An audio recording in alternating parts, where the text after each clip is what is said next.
Bismillahirrahmanirrahim. Assalamualaikum warahmatullahi wabarakatuh. Bak kata pepatah, tak kenal maka tak cinta. Maka izinkan saya perkenalkan diri saya. Nama saya Nur Alia Irdina binti Muhammad Hafiz. Saya bersekolah di Sekolah Kebangsaan Muhammad Jabar yang terletak di Dong Rauk Pahang, kod sekolah CBA 6008. Manakan dapat mutiara yang berkelipan jika tidak menyelam ke lautan dalam? Manakan dapat ilmunya jika kita malas membaca? Pada hari ini, saya akan berkongsikan sebuah buku yang pernah saya baca dan menarik isi kandungannya. Tajuk buku yang akan diresensikan oleh saya ialah Jejak-Jejak Sahabat Quran. Pengarangnya, Sania Snainhan, telah menghasilkan lebih 100 buah penghasilan karya buku. Beliau merupakan seorang penulis yang gemar memilih tema Islamik sebagai salah satu jalan dakwahnya. Buku ini mempunyai 166 helaian muka surat dan diterbitkan pada tahun 2014 oleh Darul Muhim Trending.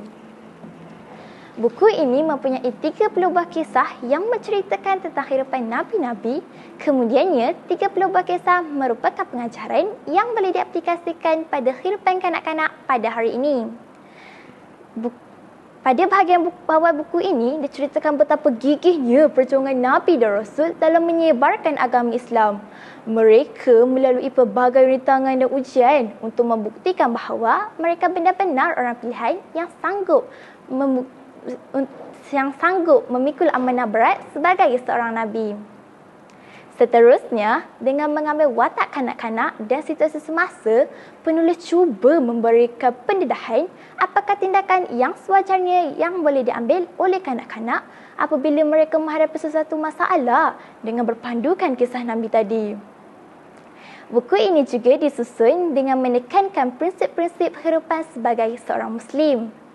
Di dalam buku ini juga, pembaca-pembaca cilik didedahkan dengan ayat-ayat Al-Quran. Secara tidak langsung, buku ini dapat menerapkan nilai-nilai Islam dan membentuk sasih diri mereka sebagaimana yang dituntut oleh Allah SWT. InsyaAllah. Memang terdapat banyak buku tentang kisah-kisah Nabi di pasaran. Namun, buku ini jelas berbeza dengan buku yang lainnya. Kelainan paling utamanya ialah penerapan nilai Islam dengan menggunakan kaedah menilai, menganalisis dan mengaplikasikannya. Contohnya, kisah mengenai Nabi Nuh AS dan kaum Ad. Pada mulanya, mereka merupakan pengikut ajaran Nabi Nuh AS dan beriman kepada Allah SWT.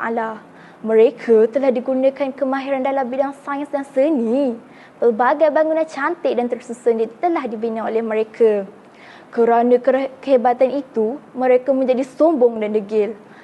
Walaupun telah diberi peluang berulang kali oleh Allah untuk bertaubat, namun mereka tetap berdegil. Akhirnya, Allah menurunkan ribut taufan dan memusnahkan mereka. Kisah mengenai Nabi Nuh AS tadi telah digunakan oleh penulis untuk menasihati seorang kanak-kanak yang bernama Siti yang telah digunakan kemahiran menulis. Selama ini, Siti merasakan kepandaiannya kerana kemahiran yang dia ada. Namun, setelah dinasihati oleh pakciknya, barulah yang dia sedar bahawa kemahiran yang dia ada itu datangnya daripada Allah SWT. Pakciknya juga berpesan agar berkongsi kegunaan yang dia ada dan jangan bersikap bangga diri. Penulis juga telah menyertakan beberapa panduan tentang doa-doa yang boleh diamalkan dalam kehidupan seharian kita. Kehidupan kita akan menjadi lebih berkat apabila kita memulakan hari kita dengan Bismillahirrahmanirrahim. Buku ini juga digunakan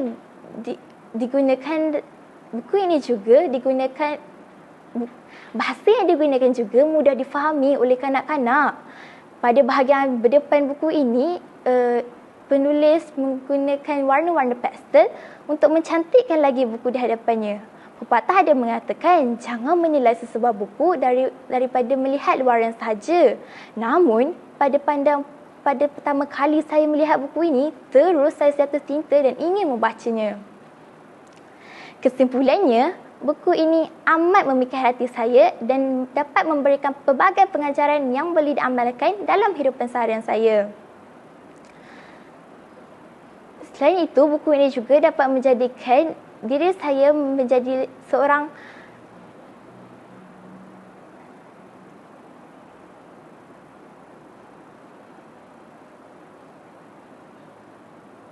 Buku ini juga dapat menjadikan diri saya lebih baik dan lebih mentaati perintah Allah SWT. Sekian, terima kasih. Assalamualaikum warahmatullahi wabarakatuh dan salam sejahtera. Nama saya Siti Nur Insyirah binti Muhammad Kamarul yang merupakan pelajar tahun 5 bersekolah di SK Muhammad Jabar Dong di daerah Raub, Pahang, kod sekolah CBA 6008. Tuhan, aku mohon jawapanmu merupakan tajuk yang saya akan ulas dan bedahkan isi kandungnya.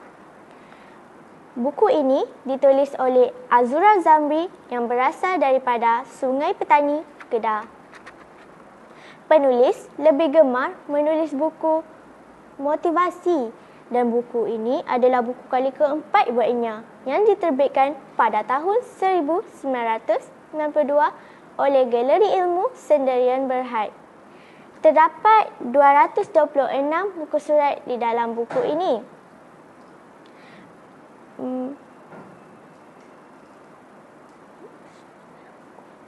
Buku ini mempersembahkan sebuah karya yang mengisi coretan ujian realiti manusia, mana ujian itu atau dilalui oleh siapa.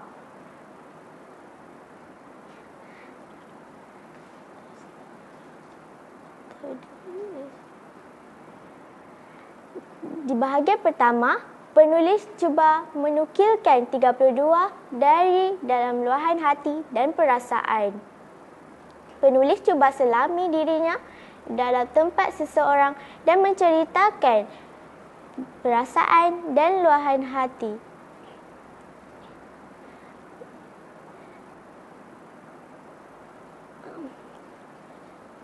Mempersoalkan kenapa di atas ujian yang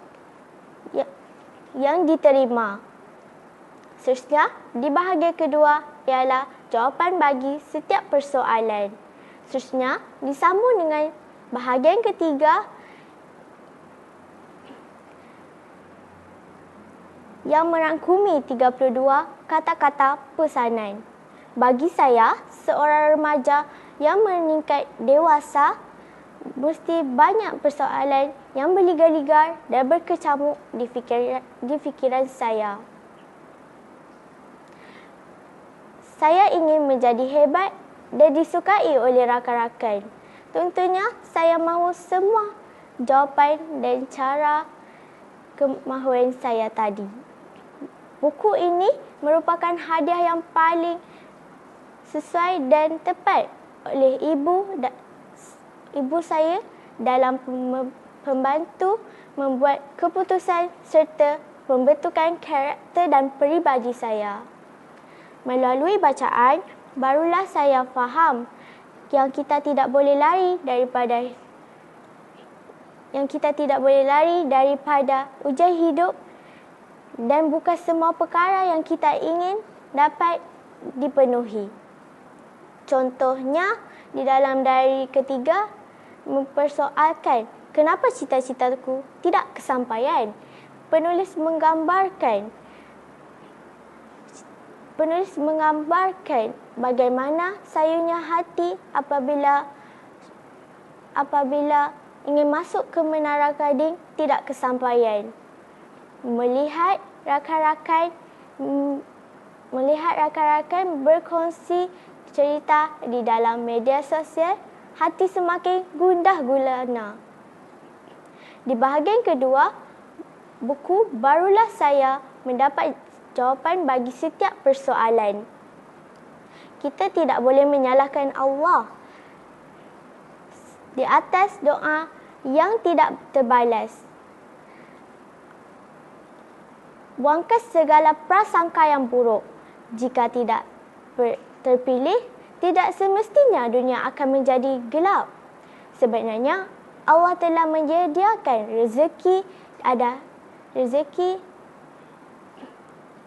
lain buat diri kita mungkin ada hikmah yang tersembunyi, maka perlulah kita bersabar dan berusaha untuk mendapatkannya. Pada bahagian ketiga buku ini, penulis telah meninggalkan 32 kata-kata pesanan. Salah satu pesanannya ada sebab Tuhan belum izinkan lagi sama ada dalam pembelajaran, hal ehwal keluarga, pekerjaan atau perkahwinan. Mungkin Tuhan mahu memelihara diri kita daripada dugaan lain yang kau tidak boleh tanggung. Kata-kata motivasinya begitu meresap ke jiwa dan minda saya. Setiap kali saya bertembung dengan masalah, mestinya saya akan mengorek kembali buku ini untuk mencari kata-kata yang dapat merangsang semangat saya kembali. Terlalu banyak kebaikan dan kelebihan ini. Penggunaan bahasa santai diselitkan dengan perkataan bahasa Inggeris dan ayat-ayat terjemahan daripada Al-Quran menambahkan kosakata dan ilmu saya. Namun begitu, saya seorang pelajar di sekolah rendah, terdapat beberapa perkataan dan frasa yang saya tidak fahami. Kesimpulannya, buku ini wajar dimiliki oleh semua pelajar agar dapat membakar semangat dan tidak mudah putus asa.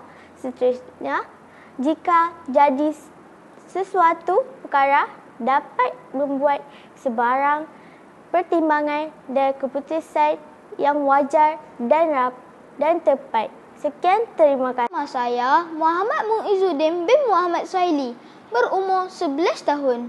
Saya bersekolah di SK Muhammad Jabadong di daerah Raub, Pahang. Kod sekolah CBA 6008. Pada hari ini, saya akan membuat resensi buku yang bertajuk Himpunan 10 Kisah dalam Al-Quran yang ditulis oleh Zurami Ismail. Tebalnya buku ini adalah sebanyak 90 layan muka surat. Buku ini diterbitkan oleh Galeri Ilmu Sendirian Berhad pada tahun 2012. Buku ini merupakan himpunan 10 kisah dalam Al-Quran yang terkandung kisah-kisah kehidupan beberapa orang Rasul, Nabi-Nabi dan orang Muslim. Antara kisah yang mengenai Habil dan Qabil yang merupakan anak kepada Nabi Adam, tuah lembu Ilyab, pecahnya empangan Maghrib, Quran ditelan bumi serta beberapa kisah yang lainnya. Seperti yang kita sedia maklum, terdapat banyak buku di pasaran mengenai kisah-kisah dari Al-Quran. Namun, untuk buku ini, saya telah mempelajari beberapa perkara iaitu ilmu yang sangat bermanfaat. Antaranya, di dalam kisah Qabil dan Habil. Jika ditanya, tahu atau tidak cara-cara untuk mengumikan mayat? Tentu kita tahu kerana perkara itu kita belajar di sekolah atau melalui pengalaman sendiri. Tetapi untuk manusia pertama yang meninggal dunia akibat dibunuh oleh saudaranya sendiri, siapa yang mengajarnya untuk mengumikan mayat?